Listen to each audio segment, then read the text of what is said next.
ஹைப்பா, good morning. இன்றைக்கி என்ன பார்க்க போகிறோன்னா ஆட்டுக்கால் பாயா தான் பார்க்க போகிறோம். ஆட்டுக்கால் வாங்கிட்டு வந்தாச்சு, நல்லா சுத்தப்படுத்தியாச்சு.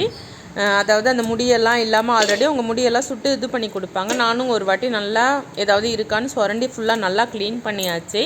க்ளீன் பண்ணிவிட்டு குக்கரில் போட்டுட்டு நம்ம வந்து ஃபஸ்ட்டு ஒரு 10 விசில் கிட்ட வைக்கணும். தேவையான அளவு கல்லுப்பு சேர்த்துக்கலாம், கொஞ்சம் மஞ்சத்தூள் சேர்த்துக்கலாம். கொஞ்சம் இல்லை, மஞ்சத்தூள் வந்து நம்ம நிறையவே சேர்த்துக்கலாம்.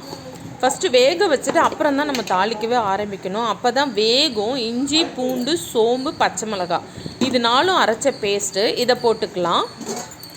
ஃபஸ்ட்டு கழுவி எடுத்துக்கலாம், குக்கரில் போட்டுக்கலாம். தேவையான அளவு உப்பு சேர்த்துக்கலாம். அப்புறம் இஞ்சி, பூண்டு, மஞ்சத்தூள், சோம்பு, பச்சை மிளகாய் இதெல்லாம் பேஸ்ட் எடுத்து சேர்த்துக்கலாம். அப்புறம் மஞ்சத்தூள் சேர்த்துக்கலாம். இது எல்லாத்தையும் நல்லா மிக்ஸ் பண்ணி ஒரு 10 விசில் வைக்கலாம். 10 விசில் வச்சாதான் இது நல்லா வேகும்.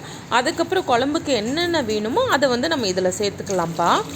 தேவையான அளவு தண்ணி ஊற்றிக்கலாம். தண்ணி ரொம்ப கம்மியாகவும் ஊற்ற வேணாம், ரொம்ப அதிகமாகவும் ஊற்ற வேணாம். கொஞ்சம் அந்த 10 விசில் வர்ற அளவுக்கு ஊற்றுங்க. லைட்டாக தெறிக்க தான் செய்யும். இப்போ வந்து அடுப்பில் வச்சு சூப்பராக ஒரு 10 விசில் வச்சு இறக்கிடலாம்ப்பா. எப்போவுமே நீங்கள் வாங்கிட்டு இந்த மாதிரி வேக வச்சுட்டு தாளிச்சிங்கன்னா டேஸ்ட்டு ரொம்ப நல்லாயிருக்கும். நல்லா வெந்து அப்படியே மெத்துன்னு இருக்கும், ஹார்டாக இல்லாமல். இப்போ வந்து விசில் வந்துருச்சு, லைட்டாக வலிஞ்சிருக்கு பாருங்கள். இப்போ திறந்துக்கலாம். நல்லா வாசனையாக ரொம்ப நல்லாயிருக்கும். எப்படி வெந்திருக்குன்னா நல்லாவே வெந்திருக்கு. இன்னும் தாளித்தோம்னா இன்னும் ரொம்ப ஸ்மூத்தாக ஆயிரும். இப்போ வந்து இதை நம்ம வந்து தாளிச்சிடலாம்ப்பா. தாளிக்கு என்னென்ன எடுத்து வச்சுருக்கேன்னா தக்காளி, வெங்காயம், கொத்தமல்லி, புதினா, கருவேப்பிலை எல்லாத்தையும் எடுத்து வச்சுருக்கேன். பட்டை, கிராம்பு, ஏலக்காய் எடுத்து வச்சுருக்கேன். டின்னருக்கு நைட்டு இடியாப்பமும் தோசையும் தான். அதனால் இடியாப்பம் வந்து கடையில் ரெடிமேட் இடியாப்பம் வாங்கியாச்சு. இப்போ வந்து இது எப்படி வெந்திருக்குன்னு பார்க்கலாம் பாருங்கள். இப்போ கையை வச்சு இது பண்ணாலே பிய்யுதா. 10 விசில் இப்படி வந்திருக்கு. இன்னும் தாளிச்சிட்டு ஒரு 3 விசில் வச்சோம்னா இன்னும் சாஃப்டாக இப்படி எடுத்து உதறினாலே கீழே விழுந்துடும். அவ்வளோ நல்லாயிருக்கும். இப்போ பாத்திரம் மாற்றிட்டு நம்ம இதே குக்கரில் தாளிச்சிடலாம்ப்பா. ஏன்னா குக்கரில் திரும்பவும் விசில் வைக்கணும் இல்லையா, அதனால் இந்த தண்ணியும் வேஸ்ட் பண்ணாமல் லைட்டாக அலசி எடுத்து ஊற்றிக்கலாம். இப்போ வந்து குக்கரை வச்சுட்டு கொஞ்சமாக எண்ணெய் ஊற்றிக்கலாம்.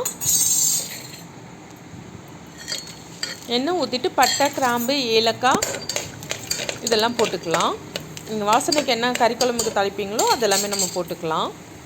இன்றைக்கி வந்து நான் வந்து வெள்ளையாக செய்ய போகிறதில்ல, மிளகாத்தூள் போட்டு தான் செய்ய போகிறேன். எப்போவுமே வந்து தேங்காய் அரைச்சி விடும்போது அதுக்குள்ளே பச்சை மிளகாய் போட்டு அரைப்பேன். இந்த வாட்டி நான் வந்து பச்சை மிளகாய் அரைக்க போகிறது கிடையாது, மிளகாத்தூள் தான் போட போகிறேன். எப்பவுமே ஒரே மாதிரி செய்கிற மாதிரி இருக்குது. அதனால் இந்த வாட்டி கொஞ்சம் மிளகாத்தூள் போட்டு நம்ம செய்யலாம். தக்காளி, வெங்காயம், பட்டை, கிராம்பு, ஏலக்காய் போட்டு எல்லாத்தையும் நல்லா வதக்கிடலாம். இதுலேயும் கொஞ்சம் இஞ்சி பூண்டு சேர்த்துக்கலாம்ப்பா. அந்த தக்காளி வெங்காயத்து கூடயும் அது கூடயும் கொஞ்சம் சேர்த்தோம். இந்த இதுக்கு தேவையான அளவு உப்பு 2 வாட்டி போட்டோம்னா அதிகமாயிரும். இதுக்கு கொஞ்சமாக வதங்கிறதுக்காக உப்பு சேர்த்துக்கலாம்ப்பா. இப்போ வந்து வேக வச்சு வச்சுருக்கோம் இல்லையா, இதை வந்து இது கூட ஊற்ற வேண்டியது தான்ப்பா. ஊற்றிட்டு நம்ம கூட குழம்பு மிளகாத்தூள் சேர்த்துக்கலாம்ப்பா. கொஞ்சம் கரம் மசாலா, குழம்பு மிளகாத்தூள் சேர்த்துக்கலாம்ப்பா. தேங்காய் உடச்ச கடலை அரைச்சி ஊற்றலாம். முந்திரி இருந்தால் முந்திரியை அரைச்சி ஊற்றிக்கலாம். நான் வந்து ரொம்ப ஹெவியாக இருக்குன்றதுனால தேங்காயும் உடச்ச கடலையும் தான்ப்பா அரைச்சி ஊற்றுனேன். தேவைப்பட்டால் பச்சை மிளகாய் நீங்கள் மிளகாத்தூள் சேர்க்க போகிறதில்ல அப்படின்னா பச்சை மிளகாய் சேர்த்துக்கலாம். நான் வந்து குழம்பு மிளகாத்தூள் தான் சேர்க்க போகிறேன். அதனால் கொஞ்சமாக மிளகாத்தூள் உங்களுக்கு காரத்துக்கு தக்கன நீங்கள் சேர்த்துக்குங்கப்பா. இப்போ எல்லாத்தையும் கலந்து விட்டுறலாம். இப்போ வந்து இதை அரைக்கிறதுக்கு நம்ம ரெடி பண்ணிடலாம்ப்பா. தேங்காய், முந்திரி அது ஒரு 4 போடுவோமே, ஃப்ளேவர் நல்லா இருக்குமே, முந்திரியும் போட்டேன். அரைக்கும் போது கொஞ்சம் உடச்ச கடலையும் போட்டேன். நீங்கள் வந்து கசகசா போட்டிங்கன்னா இன்னும் பாயாவுக்கு கசகசா தான் மெயின், அவ்வளோ நல்லாயிருக்கும். தேங்காய், முந்திரி இல்லைனா தேங்காய் உடச்ச கடலை இல்லைனா தேங்காய் கசகசா இது போட்டிங்கன்னா ஃப்ளேவர் ரொம்ப நல்லாயிருக்கும். பாயாவுக்கு எப்போவுமே கசகசா தான் நல்லா டேஸ்ட் எடுத்து கொடுக்கும். இப்போ வந்து ஒரு 3 விசில் வச்சா போதும். அவ்வளோதான், சூப்பராக பாயா ரெடி ஆயிடுச்சு பாருங்கள். இப்போ வந்து நைட்டு டின்னருக்கு வந்து இடியாப்பமும் தோசையும் தான் நம்ம சாப்பிட போகிறதுனால கூட ஒரு 4 தோசை எக்ஸ்ட்ரா ஊற்றிக்கலாம் அப்படின்னு இது பண்ணியிருக்கேன். குழம்பு அப்படி இருக்கும், குழம்பு டேஸ்ட்டாக நல்லாயிருக்கும். நான் திரும்ப விசில் போட்டு கிரேவியை அப்படியே குக்கர்லேயே மூடி வச்சுட்டேன். இப்போ வந்து அப்போ தான் ஆறாமல் ஹாட் பேக்கில் ஊற்றுறதோட குக்கர்லேயே அந்த சூடோடையே கொஞ்ச நேரம் இருந்தால் இன்னுமே நல்லா செட் ஆயிரும். இப்போ வந்து நம்ம ரெடி ஆகிடுச்சு இல்லையா, இப்போ தோசை ஊற்ற வேண்டியதான். சும்மா ஒரு 4 கல் தோசை மட்டும் ஊற்றிக்கலாம் இடியாப்பம் இருக்கிறதுனால. இடியாப்பம் வித் பாயா ரொம்ப நல்லாயிருக்கும் காம்பினேஷன். ஆனால் எங்களுக்கெலாம் வந்து அதிகமாக கல் தோசை தான் பிடிக்கும். கறி குழம்பு கல் தோசை, சிக்கன் குழம்பு கறி தோசை அந்த மாதிரி. இப்போ வந்து தோசையும் ஊற்றியாச்சு.